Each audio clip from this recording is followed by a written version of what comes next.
Garcia-Tolson typically spends part of his workday in front of a computer, but his days at the office are anything but typical. Rudy was born with a rare deformity in his legs, and at a young age, his family had to make a tough decision.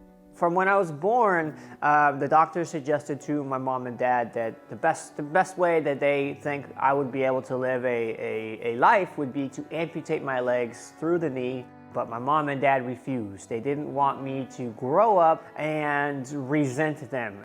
But eventually, the family decided together to make a choice that would change his life forever. When I was 5 years old, we all decided that was going to be the best path forward. And so I had my legs amputated through the knee on both sides. And really that's when I like to say my life began. Rudy always loved sports, especially swimming, and knew his path to normalcy would be difficult. But he accepted the challenge head on. I wanted to show them that I was more than just a boy with no legs. And so my first goal in swimming as an 8-year-old was to beat a kid with legs. That's all I wanted to do, because I was the kid who would come in last at all my races. I was the one who would finish last. I was the one getting all the pity claps at the end. In 1997, Rudy took part in his first triathlon in Malibu, and his life changed yet again.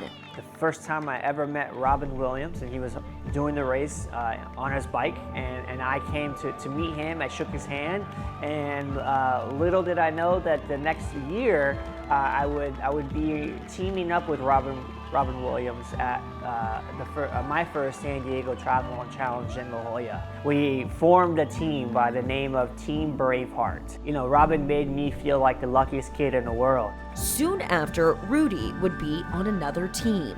My parents were very instrumental in showing me what was possible and what was available for me, and the Paralympics was at the top there. The first 15 years of my life brought me to this moment where I was able to wear the red, white, and blue, share the experience with my teammates of representing the greatest country in the world on the greatest team. Rudy remembers a dream he had the night before his first Paralympic race, a dream that soon became reality.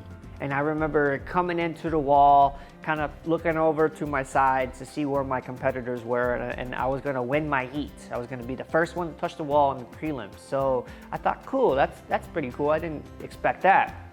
Well, I ended up touching the wall. I turned around and looked at the scoreboard, and it had my name, the country USA, my time, and then it said WR next to it. And I was in a moment of disbelief, thinking that, is that an error? Is there a glitch on the scoreboard? Because first of all, I went about 10 seconds faster than my previous best time. And then the letters WR next to it, it was you know, I literally just dreamed of that the night before. And then, you know, I got out of the water, I hugged my teammate, and I said, is this real? You know, are we in a dream now? Or, you know, is this actually happening? Later that night, his dream got even better. Winning the gold, going up on the podium, you know, getting the gold medal, listening to the national anthem, looking at my flag in the middle, and of course, hearing my mom in the stands. It was just a literal dream come true. And that, to me, really set me up for the next 20 years of my life, to continue to go to the Paralympics for the next 5 games, to do an Ironman triathlon, to be an ambassador for the Challenge Athletes Foundation. These all started from that one moment of winning my first Paralympic medal. I started as just wanting to beat someone with legs, to beating everybody in my classification at the Paralympics, and that was a moment that I will never forget.